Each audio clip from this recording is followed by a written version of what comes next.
add some elements, and this is the fun bit. Basically, PixelSquid will plug into Photoshop, so you can get a plugin that works right within Photoshop. You find the files that you want on the PixelSquid website.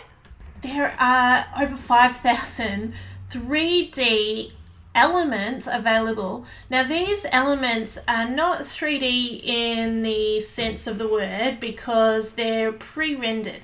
So PixelSquid has done all the hard work in making these available to compositors so that you can use them within your composites, and you can choose the angle that you want the element to be, which is awesome. So there's all sorts of things that you can use, and I've had a lot of fun with this, and I've put a whole lot of different ones into my light box, which is available here. So the first one that I'm going to bring into my scene is my snowman. There's a couple of different snowmans available. There's Christmas trees, there's all sorts of things. If I click on him,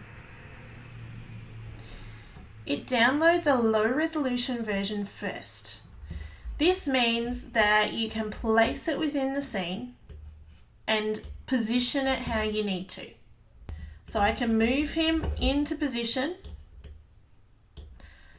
I do want Marina looking at him, so I do want him to be quite a big snowman, but I can make him a little smaller, pop him about there. And the angle we can change as well. So if I go back into PixelSquid, now I can actually rotate my snowman. And my internet's a bit slow, so yours might work faster than mine does. But as I rotate him, he will adjust in the scene. So you can pretty much match your perspective by making adjustments in this little window here. Now see how much better that is? He's at the right angle now. He's looking pretty good. When I'm happy, I can put the PSD in, or I can put the high res in. Putting the PSD in enables me to do some further adjustments, but I'm just going to add the high res version of this snowman for now. So again, you can see the loading bar there. Cool. He is now high res. He's in the scene. He's not quite matching in terms of the color compared to the rest of the scene, so we're going to adjust that. But we now have our three-dimensional snowman that we've now placed in as a layer. Now, a few things we want to do is to blend him into the bottom there. And we actually might want to make the base of him look more like sand. How are we going to do this? Well, there's a few different ways. I'm going to create a new layer. I am firstly going to clip it to my snowman. I'm going to get the clone stamp tool, have it select from the sand area and paint sand on him. Now I can get rid of this, so I'm not too worried if I go over areas. I also don't want too much of the dirt. I really just want the sandy areas, so I'm going to pick up from the different sandy points. This is just to create some of the same texture.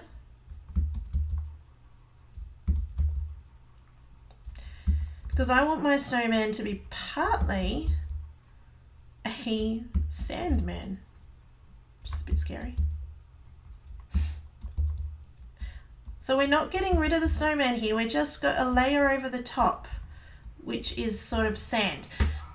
We can turn that down so you can still see some of the shape of the snowman there, and then mask that out because we do want to see the edges of the snowman. So we go to brush.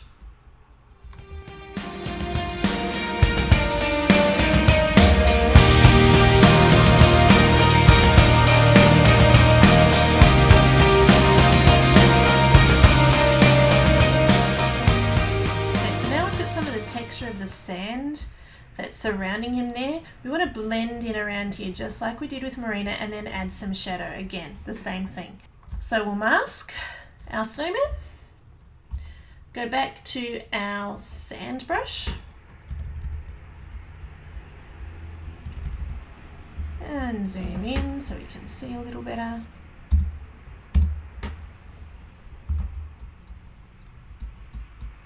And add some sand around here. So we're masking back around the edge of our snowman so that he's blending into the sand, like he's built up from the sand basically. Too much there. So I need to see the edge.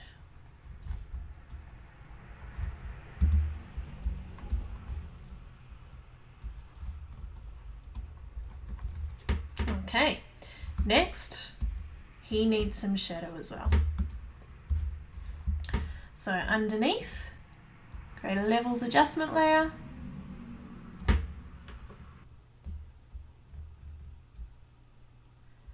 Bring down the whites, multiply, inverse, and paint in part 1 of our shadow with the soft brush.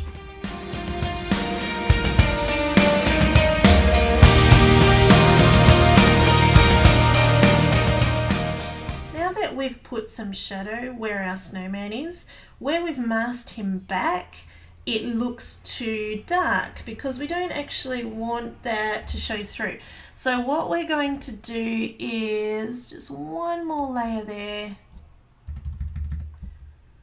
Pull some sand in from here. Just paint that in so it blends. Turn it down.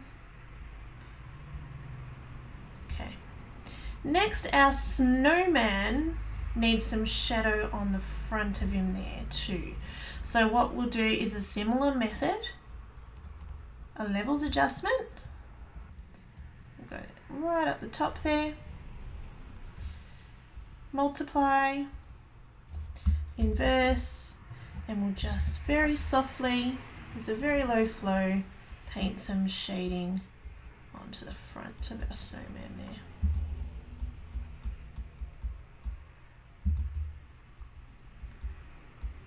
Just to make it look more like the light's coming from behind.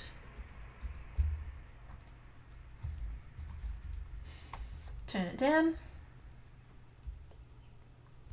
Now our snowman's looking a cool white and the snowy sand is looking a warm white. I'm going to adjust the background first by creating a color balance layer and bringing in some more blue and cyan to the midtones of our background, and the same thing with the highlights. What I'm looking to do here is to try and match that snowman white with our scene. It's getting close. Now I'll do the same thing on the snowman. A little more blue. Go to our highlights. Okay, that's getting a lot closer. Marita's still probably needs to be changed as well in terms of the color, but we're gradually adding that. Now I still feel there needs to be some more shadow, so we'll create a layer right over the top of everything. I won't even multiply this one. Inverse it. I just want to add some blending shadow in there.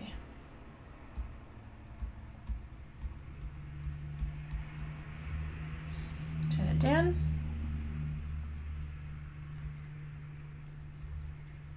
And I think we'll turn our snowman shadow down a touch as well. Really want a hint of a shadow. We're getting there. She's now looking at the snowman, confused by what is going on with the weather. We've got sand, we've got snow. This will give us some trees that we can add to our scene, and I'll show you how we do that. So there's a heap of different things here. There's fallen maple leaves, fallen oak leaves, just so much you can use. It's awesome. So I want to put a few trees in the background. So if I actually click here or overlay my mouse here, I can add that to Photoshop and that will automatically go into Photoshop for me. Very, very cool. I might want these leaves. Let's add them to Photoshop. I might want these ones. Might want a few more trees, maybe one leaf by itself. Perhaps, let's have a look. This one's a nice one. Another pile of leaves. So you can see the possibilities are endless. Another leaf.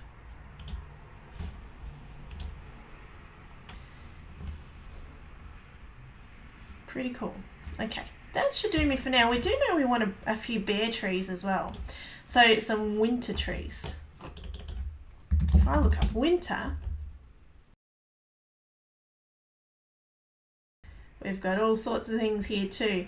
And although we did have some clothes that we photographed coming out, we could even add some different things to our scene. We go back over here. What do we want to do here? Well, I do want some leaves falling. I want some trees in there. But what else could we do? Again, the possibilities are endless. I do want some bare trees in the background. Maybe a snowy Christmas looking tree. We could have some flying winter clothes. Perhaps a winter hat. I could really go crazy with this.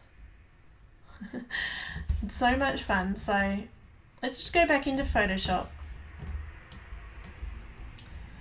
And what we're wanting to do is refresh. And there we are, our extra objects that we just brought in. Let's drag the hat into our scene.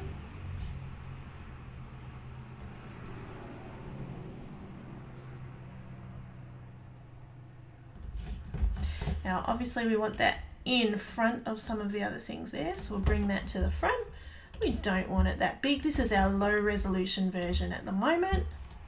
Let's make it smaller.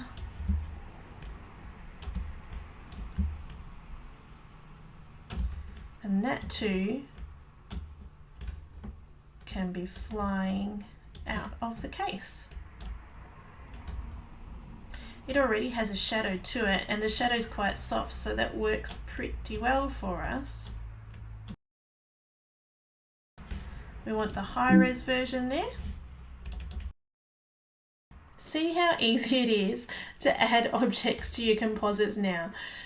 Yes, they're not yours, you didn't photograph them, and for most of my work I like to photograph all of my elements.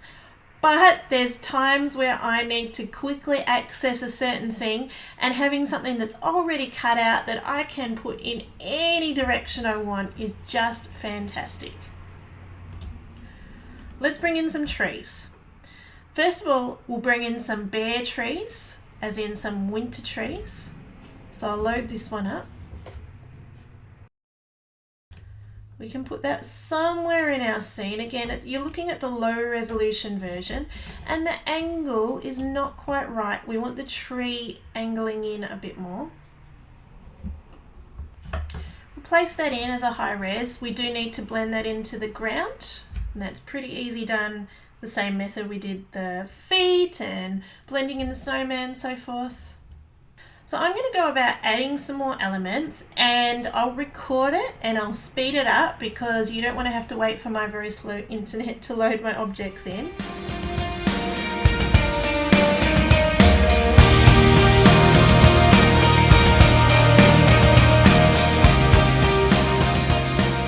Okay, now I've got a leaf here that I want to attach to my snowman, which is all well and good. But the problem is the leaf has a shadow on it. Now there's not going to be a shadow in the sky. So I'm going to load this one in as a PSD. This means I can actually take my shadow away. Now there's an issue at the moment that PixelSquid are working on that doesn't stop you from doing something, but it does mean that you do need to open it as a smart object, as a new document to do this. And so that's why I generally, if I know I don't want to make too many changes, I open it as a high res. If I know I want to make a particular change, particularly with the shadow, I'll open it as a PSD. Okay, now we've actually got all the different parts of our smart object of our leaf here. We don't want the shadow. So I can very easily turn that off and save that. Change the size back.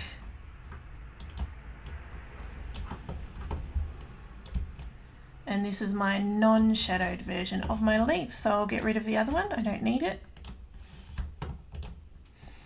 So that's how you do it if you don't want to have a particular shadow in, or if you want to actually adjust some coloring or something else, some reflections, you can go into the object and do some additional adjustments. We've got some more leaves here, which I'll add to the area around our snowman. These are falling leaves. And again, there's shadows on this, which I want to a point, but I don't want too much of. So again, I will need to go in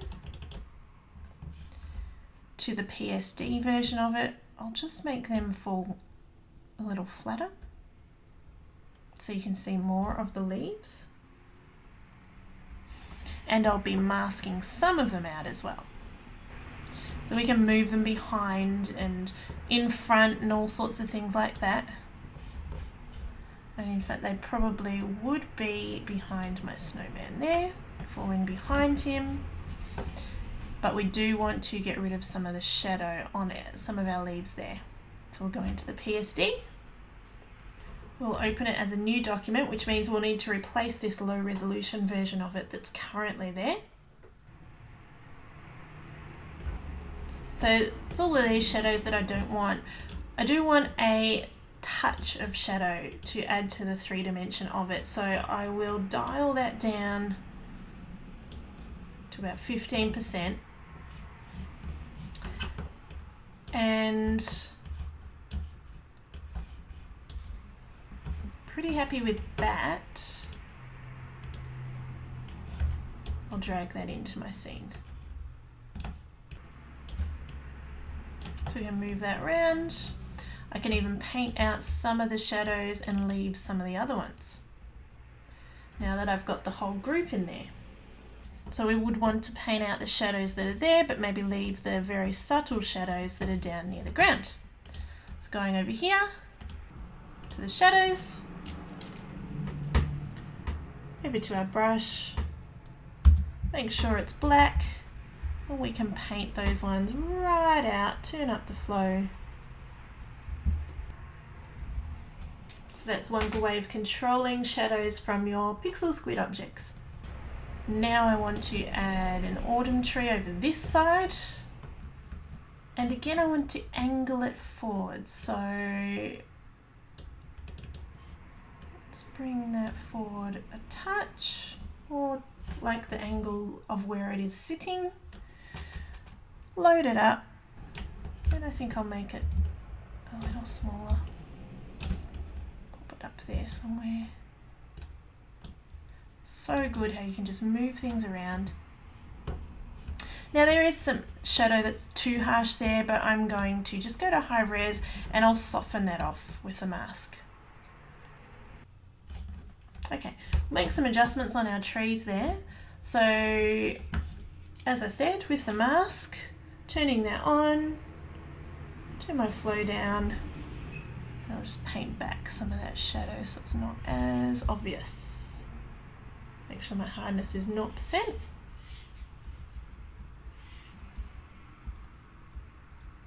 And also just blending in where the tree hits the ground. I'll do the same thing with the other tree. Another mask. Just to blend in that area there. So there's some leaves and snow around. So it looks like it's coming out of the ground rather than just plonk there. Our scene is coming together and we could do so much more with different things, but I'm now up to some colouring and some lighting effects, some sunlight effects, some blending effects. This part of the tutorial I've covered in other tutorials, so I'm going to speed this up and you'll see me do that in fast motion, but please feel free to ask me any questions. If you see something, I'd love you to even just place a comment underneath the tutorial, and if there's something you want me to go into more depth with on another tutorial, I'm absolutely happy to do that.